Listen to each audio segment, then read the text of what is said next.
If you're getting into drones for the first time, this is honestly the type of drone you want to start with. Not something that's overly complicated, not something that feels too risky, but something that actually helps you learn while you're getting good footage. A lot of people don't get drones because they think it's too hard to control, it's easy to crash, and if you mess up, your footage is basically useless.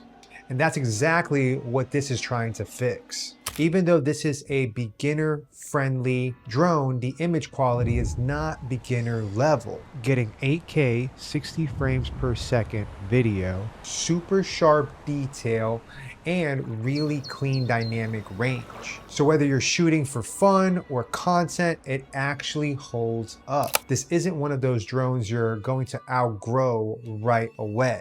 You get omnidirectional obstacle sensing and integrated propeller guards. So even if you're flying in tight spaces or still learning, you're not constantly stressed about crashing it. It gives you that safety net while you're figuring things out. The controls are super intuitive, but what really changes everything is the goggles. Once you put these on, it doesn't feel like you're controlling a drone. It feels like you're actually flying. For what it offers, this actually comes in a price point that makes sense for beginners.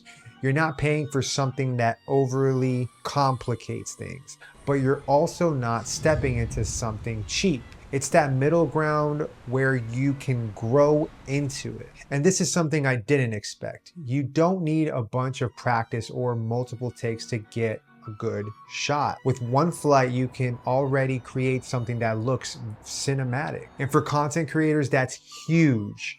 So if you're looking for your first drone, this isn't just easier to use, it actually makes the whole experience enjoyable.